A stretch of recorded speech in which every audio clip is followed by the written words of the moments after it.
오늘은 우리 고린도후서 다 했죠? 고린도후서 헌금 했나? 헌금? 헌금. 그럼 헌금 합시다. 이 바울의 사역에 있어서 헌금이 굉장히 중요한 겁니다. 이게. 우리가 사도행전 15장에 보면은 그 회의를 하잖아요. 예루살렘 교회 대표하고 안디옥 교회 대표하고 이렇게 모여가지고 그게 이제 최초의 우리 기독교의 최초의 종교 회의다 이거예요. 응? 그때 이슈가 뭐예요? 이방인들에게 할례를 받게 해야 되냐? 이 이방인들이 하나님 백성 되는 거 우리가 어떻게 받아들여야 되냐? 근데 우리가 생각할 때, 우리 입장에서 생각할 때, 그건 뭐가 그게 그렇게 심각한 거야? 모든 사람이 다 하나님 백성, 이런데 유대인들에게는 그렇지 않아요. 유대인들은 자기들은 믿음하고 상관없이 자기들은 선천적으로 하나님 백성이다. 이렇게 생각하는 사람들이거든. 응? 이렇게 아주, 생각하는 사람들인데, 이방인들이 막, 은혜를 받고 이방인들이 하나님 백성으로 막 이렇게 하니까 참 감당이. 그래서 바울이 그래서 같은 유대인이면서 미움을 받은 거예요. 응? 내가 볼 때는 그런 그 맥락이다 이거예요. 응? 그러니까 이제 그런데 현실적으로 어때요? 현실적으로 이방인들이 막 부흥이 되니까 이거 무시할 수가 없잖아요 이게. 응? 그러니까 이제 모여서 회의를 하게 됐는데 이방인들이 구원받는 거에 대해서는 이건 대세다. 어쩔 수가 없다. 우리가 이거 받아들여야 된다. 하는 결론이 난 거지. 그러면서 그때 이제 야고보가 그 예수님의 형제 야고보잖아요. 예? 그가 이제 중재 역할을 잘 해가지고 그러면 이방인의 구원 문제를 우리가 받아들이자. 예? 그러나 다만 몇 가지는 지켜주면 좋겠다 해가지고 뭐 목맨 거 먹지 말고 피 먹지 말고 또 뭐요 간음하지 말고 뭐 이런 거. 그리고 또 한 가지 거기다가 첨부한 게 뭐냐면 예루살렘 교회의 가난한 성도들을 위해서 모금하는 거. 그래서 바울이 열심히 이 사역을 했어요. 그게 이제 고린도후서 8장 9장에 이제 나오는 거예요. 그래서 배경이 내가 금방 이야기했던 그 AD 49년경의 예루살렘 회의에서 나온 그런 약속이다 이거예요. 그래서 바울은 이 약속을 평생토록 지키려고 애를 썼어요. 고린도전서 16장 1절에서 4절.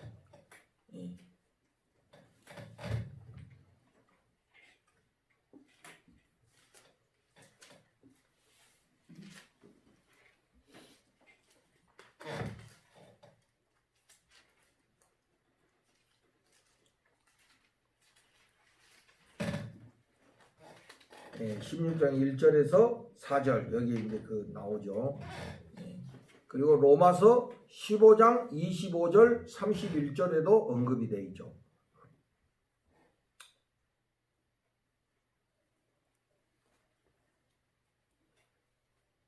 고린도후서 8장 14절 9장 12절.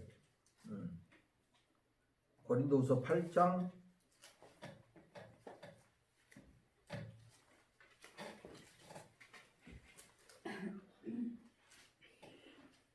14절. 이제 너희의 넉넉한 것으로 그들의 부족한 것을 보충하면, 이방인 교회가 넉넉한 것을 예루살렘 성도의 부족한 것을 보충해 주는 거다. 그렇게 해서 그들의 넉넉한 것으로 너희의 부족한 것을 보충하여 균등하게 하려 함이라. 그러니까 이방인 교회는 물질적으로 보충을 하고 예루살렘 교회는 영적으로. 그래도 뭐니 해도 예루살렘이 모교회니까 먼저 복음을 받은 데가 예루살렘이잖아요. 그러니까 이제 물질적인 보충, 영적인 보충을 해서 서로가 같은 입장에 선다. 참 이 재밌는 이야기야 이게. 어떤 이게 유대인이라고 해서 높아져도 안 되고 이방인이라고 해서 낮아져도 안 됐잖아요. 하나님 앞에서 다 똑같은 백성인데 그래서 그렇게 서로 균등하게 한다. 서로 공평한 입장에 선다. 하는 거예요. 우리 기독교의 정신 중에 이 평등 사상이지. 기독교에 높고 낮은 게 있을 수가 없다 이게. 어떠한 이유라든지 높고 낮을 수가 없다. 역할이 다를 뿐이지. 서로가 보충해 주므로 부족한 사람은 올라가고 좀 넘치는 사람은 좀 내려가고 뭐 이런 식이야 이게. 이게 우리 초대 기독교의 정신이에요 이게. 이게 그 A와 B가 있다. 그러면 A가 좀 높아. B가 좀 낮아. 그러면 중간선이 이렇게 있어. 그러면 A는 좀 내려와. B는 올라와. 그러면 같은 입장에 선다는 거지. 응? 그러니까 좀 내가 물질적으로 좀 풍성하면 물질적으로 채워주고 또 상대방은 영적인 것으로 나를 채워주고 이렇게 한다는 것이죠. 이게 이제 궁극적으로 가면 이게 균등인데 결국에 코이노니아로 연결된다. 코이노니아. 이 코이노니아 교제죠 이게. 이게 영적인 교제다. 영적인 교제다. 그리고 로마서 9장 12절 여기도 또 나오죠. 이 봉사의 직무. 바로 이 봉사의 직무가 뭐냐면 이게 모금하는 게 봉사의 직무야.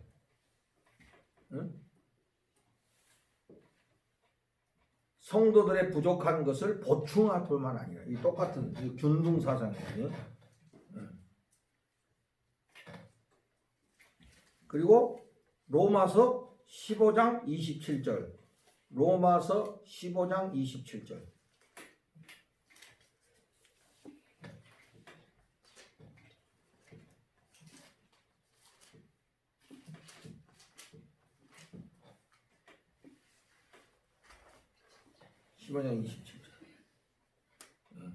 너희가 기뻐서 하였거니와 또한 저희는 그들에게 빚진 자니 만일 이방인들이 그들의 영적인 것을 나눠 가졌으면 육적인 것으로 그들을 섬기는 것이 마땅하니라. 이게 이제 뭐냐면은 이 예루살렘 교회는 복음을 전해줬잖아요. 이방인 교회는 그걸 받은 거잖아. 그러니까 그걸 감사하게 보충해 준다. 이런 정신인 거죠. 그리고 이 헌금하는 거는 이 그리스도의 은혜에 동참하는 일이다. 그리스도의 은혜에 동참하는 일이다. 고린도전서 16장 3절, 고린도후서 8장 1절 4절, 6절에서 7절, 19절, 9장 8절 14절. 은혜에 동참하는 것입니다. 그리스도의 은혜에 동참하는 것.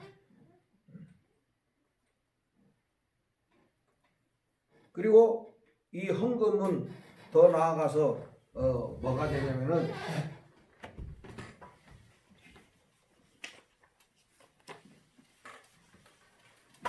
봉사다. 봉사. 디아코니아. 많이 들어보시죠? 섬김이잖아. 디아코니아. 우리가 집사를 디아콘이라고 하거든요. 섬김의 직분이에요. 섬김. 집사들이 섬겨야 돼요. 그 말이에요. 그리고 이거를 나아가서 친교다. 친교 뭐죠? 코이노니아. 코이노니아. 그러니까 오늘 우리의 그 헌금 정신하고 굉장히 차이가 있잖아요. 그죠? 우리들의 헌금은 뭐예요? 복 받으려고 하는 게. 복채 내는 이런 개념이 많잖아. 우리들도 이제 복 받는 그거는 굉장히 구약적인 개념이야. 구약적인 개념이거든. 근데 이 바울에게 있어서 헌금은 이게 디아코니하고 코이노니아 개념이다. 굉장히 뭐라고 그럴까? 구약의 개념은 수직적인 개념이죠. 하나님께 이렇게 드리는 거잖아. 이게 하나님께 드리는 거고, 이 바울에게 있어서 헌금 뭐예요? 굉장히 수평적이지. 이렇게 서로 섬기는 것이고 서로 나누는 것이다 하는. 그러니까 우리가 전체적으로 볼 때 구약적인 거하고 신약적인 것이 균형을 이루어야지. 오늘날 우리 한국교회 헌금의 정신이 이 두 가지가 이게 조화를 이루어요. 너무 한 방향으로. 그러니까 이게 섬기고 교제하는 일에는 약하고, 축복받는 하나님께 올려드리는 거는 그 강조하고, 이런 거.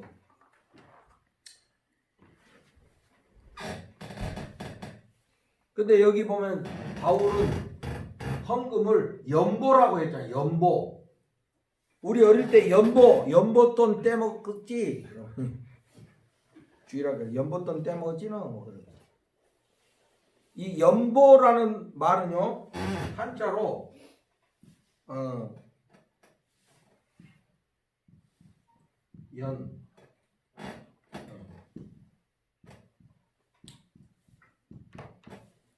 연보라는 건데, 그 연자가 버릴년이고, 보자가 도울보. 그러니까 이거는 무슨 개념이냐면, 뭘 돕기 위해서 모금한다는 그런 의미다. 모금한다. 예? 모금한다는 그런 의미가 강해요. 그래서 이 옛날 보면 연보라는 게 뭐냐? 자기의 재물을 내 가지고 사람들을 도와주는 거. 이게 연보다. 이게 연보. 아까 이게 봉사, 친교의 개념인 거지. 연보. 그러니까 그러나 우리가 하나님 앞에 드린다는 건 뭐야? 그거는 연보가 아니라 그거는 헌금이지. 이렇게 헌금. sacrifice. 내 거를 희생해 가지고 하나님께 올려드린다. 그래서 이 헌금도 말이지, 수직과 수평, 하나님과 인간의 이 수직, 수평의 관계, 이 조화를 이루어야 돼. 오늘 한국교회 헌금이 이 조화를 이루어야. 너무 우리는 막 복채 내듯이 말이지. 복채 내듯이. 그리고 그런데 그랬잖아, 예수님이 내 보물이 있는 곳에 네 마음도 있다. 그러니까 내가 돈 쓴 데 마음이 있는 거야. 그거 맞는 소리잖아. 그죠? 내가 여러분이 가장 돈 많이 쓰는 데가 어디 부분이요? 자녀? 그럼 자녀가 곧 신이지. 그렇잖아. 하나님께 하는 거는 작고 자녀한테 가는 건 많다. 그러면 이게 자녀가 하나님보다 더 센 거지. 솔직하게 이야기해가지고. 왜냐하면 돈 가는 곳에 마음도 같이 가게 돼 있거든. 돈 내는데 위선적으로 하겠어? 아깝게? 그죠? 마음이 있으니까 하는 거 아니겠어? 응? 그렇죠. 그러니까 이게 우리 그 헌금 정신이 좀 균형이 있게. 그러니까 이제 목회자들이 그걸 가르쳐야지, 성도들한테. 응? 헌금 생활이 균형 있게 되는. 그냥 막 뭐 하면은 뭐 복 받는다고 막 그런 식으로만, 응? 무슨 복채 받듯이 말이야. 그러니까 이게 삐뚤어진, 그래서 기복적인 그런 헌금의 태도가 되는 거예요.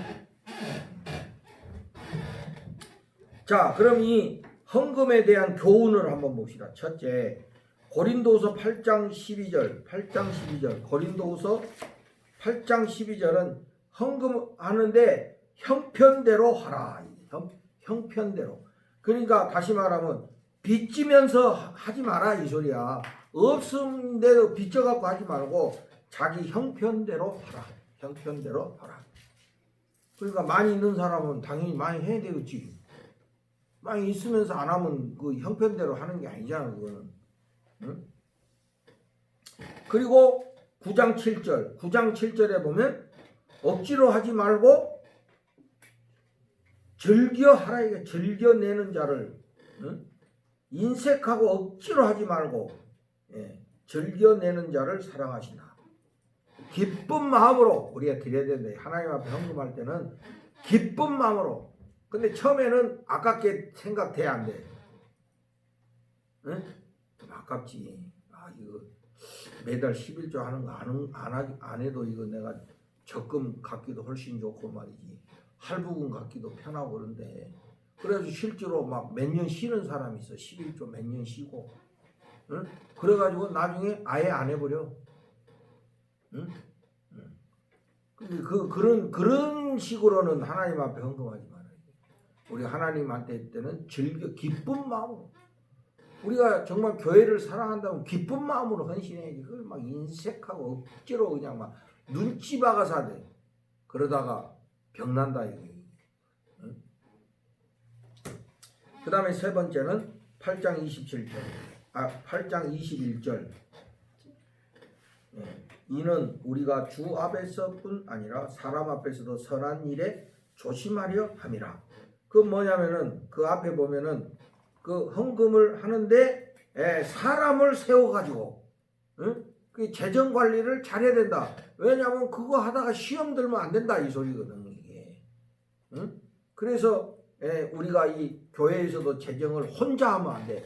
혼자 하면 안 돼. 이게 몇 사람이 같이 서로가 이렇게 이게 뭐 감시라고 하면 좀 뭐 그렇지만은 서로가 좀 그 관리를 해야 된다. 왜냐하면 선한 일 함으로 해가지고 시험 들면 안 되잖아. 그러면 누가 교회 돈 떼먹었다 이러면 이게 부덕한 일이잖아 이게. 그러니까 재정부가 너무 한 사람에게 집중이 된다든지 오래 한다든지 그러면 사탄이 역사할 수 있는 가능성이. 사람은 이게 견물생심이거든. 그러니까 사람도 이런 거 있어요. 일단 그걸로 메꾸고 나중에 내가 채운다. 그래서 재정하는 사람들이 일단 갯돈 내고 그걸로 갯돈 내고 나중에 다 채워. 이러다가 뻥커 나가지고 난리 나는 경우들이 있거든 교회 안에서. 그래서 내가 경험적으로 보지만 백수들은 재정시키면 안 된다. 왜냐하면 시험들 가능성이 많다. 이거 뭐 잠깐 좀 유용하고 다시 채우면 되지. 뭐 잠깐 뭐 유용하는 것인데 뭐 이렇게 사람도 얼마든지 그렇게 생각할 수 있거든. 그때 사탄이 역사하는 거야. 한 몇 번은 그렇게 하겠지. 몇 번은 그렇게 채웠는데 여러 번 하다 보면 예를 들어서 펑크 났다. 어떻게 해? 도망가야지. 그래서 교회가 시험 들고 이런다. 그래서 되도록이면 백수는 재정부에 발탁하면 안 된다. 그건 다 경험상 나오는 거야. 이게. 괜히 뭐 믿음 좋다고 맡겨놨다가 그 나중에 믿는 도끼에 발등시켰다 그러고 그런 일을 할 필요가 없다 이거야. 응? 그리고 이제 여러분들도 앞으로 목회할 때 절대 교회 이 재정에는 여러분들이 그 동참하지 말아라. 그냥 감독하고 방향을 제시해 주는 것만 해야지. 응? 거기 들어가서 막 같이 돈 세고 막 이런 짓 하지 말아라. 오해받는다. 그러면 성도들이 야 우리 목회자가 돈 다 가져간다 이리 생각한다고. 응? 내가 개척했는데 그때 뭐 어릴 때니까 우리 아버님이 그러더라고. 절대로 그 헌금함 들고 집에 들어가지 마라. 그러면 남이 볼 때는 헌금하면 목사님이 다 가져가는구나. 이렇게 실제 그런 건 아니지만은 다른 사람이 볼 때 그렇게 생각할 수 있는 여지가 충분하다. 그러니까 나는 지금도 뭐 거기 들어가지도 않아 재정부실. 나중에 그냥 사인만 하지. 그 관여할 필요도 없어.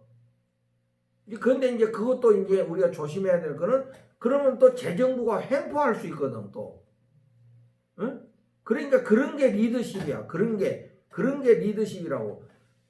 관심을 꺼버리는 것도 문제고 너무 지나치게 관여하는 것도 문제고.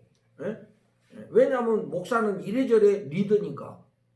그리고 최종 결재권자잖아요. 나중에 나 몰랐는데 이러면 이거는 우스꽝스러운 일이니까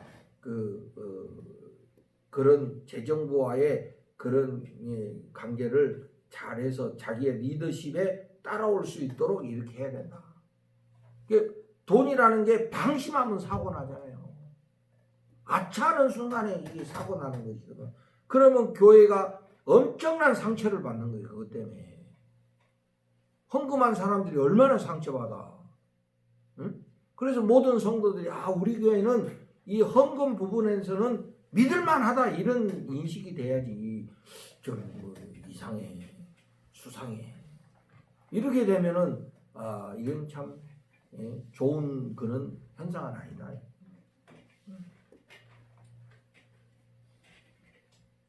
그래서 관리가 필요하다. 재정 관리.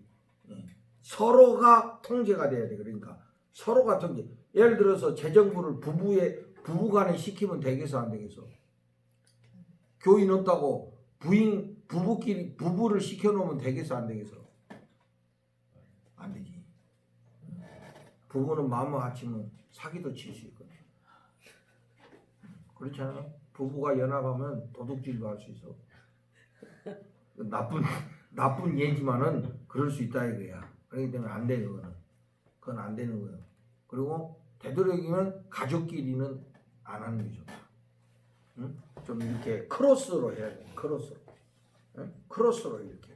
그게 이제 재정 관리의 그런 지혜다 이게. 그게 다 이 경험에서 오는 거거든요. 이게. 믿거라 했다가 사고 터져. 응? 사람을 못 믿는 게 아니라 돈을 못 믿는 거야. 잠깐 이렇게 사람들이 처음부터 나쁜 마음 갖는 게 아니야. 잠깐 이러다가 이제 이게 사고 나는 거야. 그리고 네 번째는 9장 12절부터 14절. 아까도 이야기했지만은 이 바울에게 있어서 이 복음 프로젝트는 유대인과 이방인의 친교 사회입니다. 그걸 통해서 이 유대인과 이방인들을 가깝게 하는 일이다. 왜냐하면 지금은 우리가 이제 이방인이 기독교 입장에서 볼 때 이방인이 대세잖아. 뭐 유대인 몇 명 없잖아. 그죠? 응? 그래 그 당시에도 이방인 숫자가 더 많았어. 그러나 그 유대인의 그 영적인 권위는 누구도 침범할 수 없는 거거든. 그게 제일 먼저 율법을 받은 자들이니까. 응? 그건 우리가 무시할 수 없잖아요. 그러니까 그 갈등, 처음에는 그 갈등이 굉장히 심했고 그 갈등을 온몸으로 겪은 사람이 사도 바울이다. 그것 때문에 나중에 그 재판하게 되는 것이고 이제 그 로마까지 가게 되는 거거든 이게. 그러니까 지금이야 뭐 이방인이 대세니까. 그래서 이제 요새는 또 Back to the Jerusalem, 다시 돌아가자 막 이런 그 선교 운동도 일어나고 있긴 하지만은 기독교가 이방인이 대세잖아요 지금. 그러나 그 당시는 굉장히 그 갈등이 심한 것이었다 이거야. 그래서 바울은 그런 거를 그 연보 프로젝트를 통해서 좀 이렇게 하나 되게 하려고 하는 이런 의지가 강했다 이게. 그래서 연보를 코이노니아 교제하는 것이다. 하는 그런 의미로 그 강조하는 것을 우리가 볼 수가 있는 거예요. 교회가 하나 되는 거 하나 되고 있습니까? 교회 하나 되고 있어. 뭐하러 계십니까? 골치 아픈 인간들 많아요.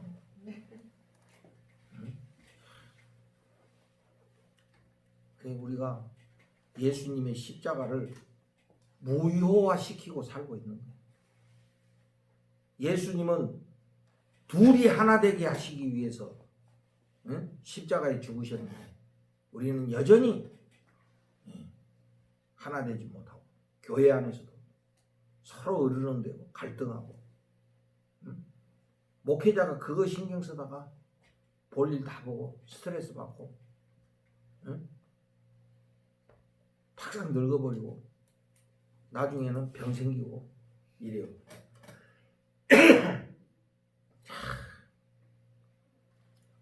고래 심줄보다 질겨.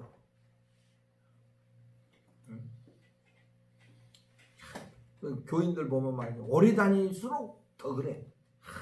고집까집에 사로잡혀. 되게 보면은 교회에서 자기들이 주도권 잡으려고 그래. 뭐 나쁜 그런 마음보다는 자기들의 이게 그 주도권 하에 이게 교회가 돌아가야 되는 거야. 목사님 목회도 우리가 알아야 되고 우리가 이해하는 범위에서 이루어져야지. 이거 자꾸 불편하게 하면 이 목사님 그러면 안 되는데 이래 되는 거야. 응? 나같이 이제 내가 개척해가지고 30년 있으니까 불만이 있어도 어떻게 할 거요? 참고. 근데 이제 나 가면 다 드러나겠지? 불보듯이 뻔해. 참, 그 어떨 때는 우리가 이렇게 하려면 교회가 왜 필요하냐? 뭐 싸우려고 뭐 묶어놨나? 뭐 이런 생각이 들 정도요. 응? 그래서 뭐 여러분한테 이제 목회 하지도 않았는데 좌절감을 주려고 한 게 아니라 그 현실이 그래. 그래서 우리가 군대를 봐봐. 나는 이제 군목으로 5년 군대 생활을 했는데 이 군대가 보면은 주로 군기 센 부대가 있어요. 남자들 어디가 군기 세지? 전방? 전방 가봤어? 아니, 후방 출신. 군대 뭐 알지도 못하면 후방이 군기 더 세. 응? 어디가 군기 세냐면은 내무반 생활을 많이 하는데 행정병 걔들은 할 일 없으니까 옷도 자로 재갖고 싸놔야 돼. 할 일 없어서 그 짓 하고 있는 거야. 군인이 전쟁하는데 무슨 뭐 관물대 정돈하고 자시고 할 게 어딨어. 훈련하는데 솔직하게 말해서. 근데 이 행정병도 할 일 없잖아. 자로 재. 정신 나간 놈들 그걸 자로 잰다니까. 그 자로 재고 흰장갑 끼고 와서 먼지 전쟁하는데 무슨 먼지가 뭔 상관이요. 우리가 말하면. 그래가지고 이 내무반에 오래 있는 부대가 군기가 세. 방이 엄청 군기 세요. 엄청 군기 잡아 그놈들 지들끼리. 웃긴다고. 그런데 막 공수부대 막 이런 데 있잖아. 군기 엄청 셀 것 같지? 아니요. 그 사람들은 팀으로 움직여. 그러니까 서로 도와줘야 돼. 챙겨줘야 돼. 밥도 챙겨주고. 그러니까 막 훈련이 강한 부대는 뭐 서로 도와줘야 돼. 막 챙겨주고. 다르더라고. 그러니까 교회도 마찬가지야. 내무반 같은 교회 골치 아파요. 서열 따지고 고참 따지고 왜 이 주보에 이거 이름 순서 틀렸냐 그러고 역사적 사명을 띠고 와가지고 자기 이름이 김씨인데 왜 감씨라고 해놨냐고. 그 전도사가 하다가 어떻게 타이핑을 잘못해가지고 김씨를 감으로 쓸 수 있잖아. 그거 가지고 막 난리를 부리고. 그래가지고 어떤 데는 목사를 써야 되는데 목사를 잘못 타이핑해가지고 독사라고.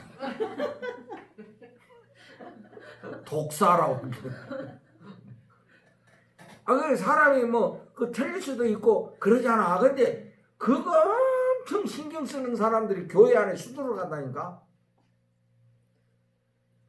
예수님이 저기 나자지라고 그랬고 첫째가 꼴찌되고 뭐 이래라고 그랬는데 그렇게 안 해. 무슨 뭐 수석 지들이 무슨 돌멩이야. 수석 부목사도 수석 부목사 무슨 지가 돌멩이 부목사야. 뭐 수석 장로 뭐 웃기는 짬뽕들이야. 예수님 정신하고는 전혀 상관없는 그 짓을 하고 있어. 그게 왜 그러냐? 할 일 없으니까 그래요. 열심히 전도하고 막 새벽기도 나오고 막 그런 사람들은 그런데 신경 쓸 겨를이 없어. 정신이 없이 바쁜데 뭐 그거 뭐 좀 뒤로 가면 어때? 별로 그렇게 중요하게 생각 안 하는 거야. 응? 그러니까 교회가 역사와 전통 자랑하면 그때부터 그 교회는 망하는 거예요. 그래서 사도행전적 교회 봐요. 기도하고 성령 충만하고 나가서 전도하고 구제하고 뭐 그거밖에 더 있어 솔직히 말해서. 응? 이제 살만하면 이제 그래서 사도행전은 가만히 봐봐. 이제 교회가 부흥하고 좀 잘 되려니까 아나니와 삽비라 같은 존재가 나오잖아.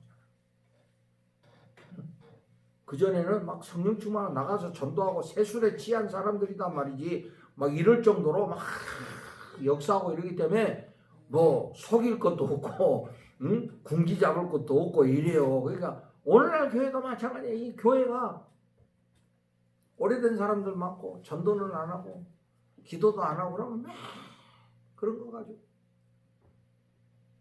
누가 높냐? 이런 하고 있어요. 죽어가는 교회야 그게. 응? 목사도 마찬가지야. 그거는 교인들만이 목사도 마찬가지야. 응? 여러분 다윗을 생각해봐. 다윗은 전쟁의 용사잖아요. 그런데 어느 날부터 전쟁을 안 나가기 시작했어. 안 나가고 왕궁 옥상에서 뒷짐지고 어슬렁 하다가 누구요? 그 여자 밧세바 목욕하는 거 보고 괜히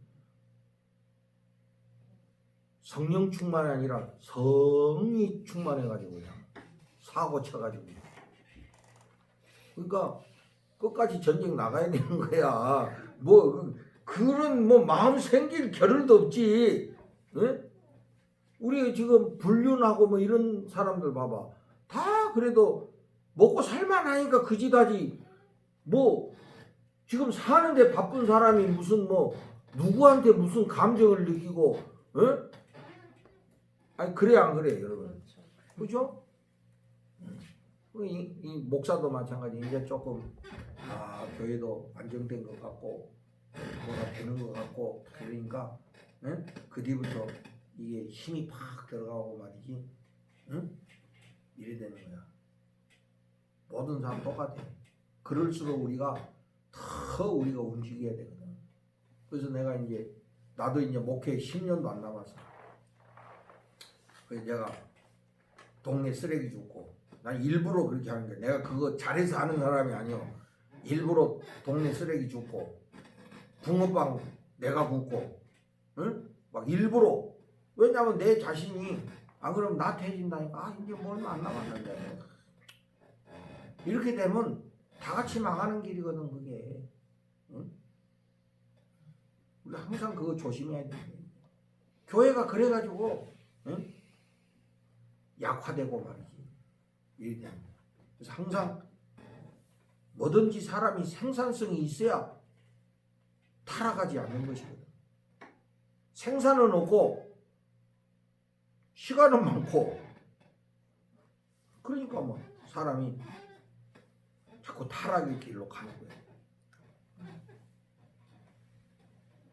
자, 이제 이렇게 해서 우리 고린도후서를 마무리하고 오늘은 이제 로마서로 잠깐 넘어가 봅시다. 로마서.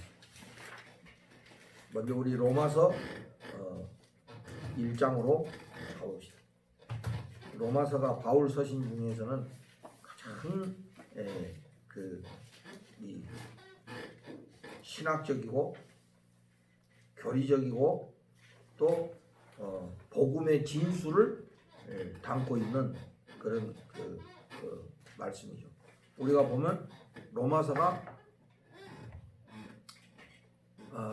그 유명한 신학자 어거스틴이라고 있잖아요. 초대 교부 신학. 응? 이 사람이 그 방탕한 삶을 살았잖아요. 청소년 때 사생활을 했어. 응? 그러던 그가 로마서의 말씀을 듣고 회심하고 완전히 새 사람이 됐어. 또 마틴 루터가 종교 개혁을 한 것도 로마서의 은혜를 받고, 요한 웨슬레가 성령의 은혜를 받은 것이 로마서의 말씀을 통해서. 그래서 역사적으로 보면 이 로마서가 항상 그런 중요한 포인트의 역할을 해왔던 걸 알 수가 있어요. 우리 개인도 마치 우리 개인의 신앙사에서도 이 로마서를 깊이 깨달을 때 우리 신앙에 놀라운 변화의 역사가 일어난다는 거지. 그래서 여러분 우리가 봐봐요. 바울이 로마 교회에 보낸 편지잖아요. 로마 교회는 바울이 세운 교회도 아니고 바울이 개척한 교회도 아니야. 그냥 믿는 사람들이 로마에 모여가지고 자연스럽게 생긴 교회가 로마 교회야. 응? 로마 교회야. 그러니까 어떻게 보면 바울하고는 직접적인 관계가 없는 교회라고. 그런데 이들에게 바울이 지금 편지를 보내고 있는 것이거든. 여러 가지 전략이 있어서 한 것이지만은, 그러니까 이미 예수 믿는 사람들에게 복음의 진술을 전하고 있는 거예요. 그러니까 여러분 복음이 꼭 불신자들에게만 필요한 게 아니야. 이미 교인된 사람들에게도 복음의 진수가 다시 들려져야 된다. 응? 교인이라고 해가지고 다 복음의 진수를 깨닫는 게 아니거든. 그러니까 교회 안에서도 복음은 계속 전해져야 된다. 꼭 복음은 밖에 나가서만 전하는 게 아니고 이미 교인된 사람들에게도 이 복음은 들려져야 된다. 그래서 복음의 진수를 깨달아야 된다 이거야.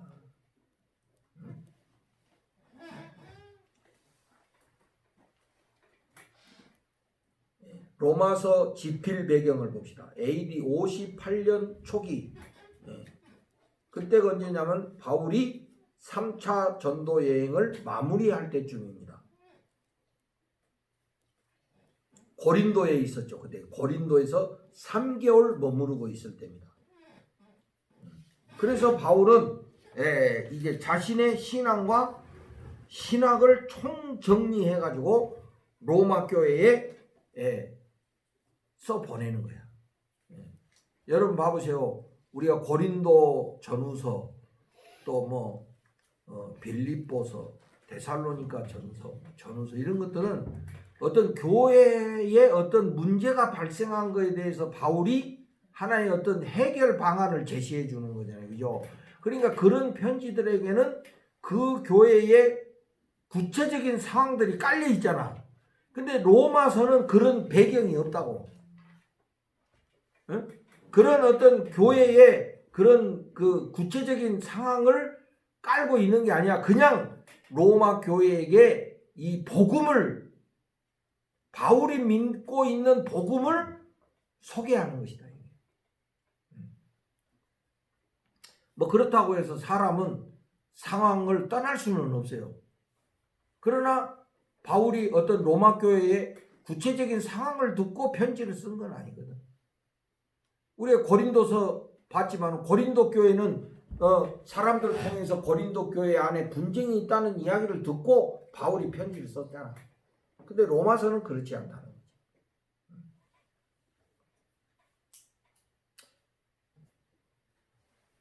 자, 우리가 로마서 15장 22절부터 29절까지 15장 여기에 보면 바울의 일정이 나와요. 이거 이제 바울의 일정이기도 하고 바울의 비전 계획이라고도 말할 수 있어요. 자, 여기 보면은 바울이 어디로 간다고? 아니, 로마도 가려고 했고 서바나가 어디죠? 스페인, 오늘의 스페인. 그러니까 서유럽, 그 당시 유럽의 끝쪽이야. 바울이 생각하는 땅끝이라고 볼 수가 있지. 응? 유럽 제일 끝쪽이니까. 그래서 그런 거 보면 바울의 계획은 뭐예요? 바울이 이제 3차 전도 여행을 마치고 어디로 가려고 했죠? 예루살렘으로. 그래서 그 예루살렘에서 로마로, 로마에서 스페인으로. 이게 바울이 원래 가지고 있던 계획이야. 이게 그 땅끝까지 내 증인이 되리라 하신 말씀을 이루는 거잖아요. 그런데 예루살렘에 가서 체포돼 버렸잖아. 응? 그래서 로마로 갈 길이 막혔죠. 그런데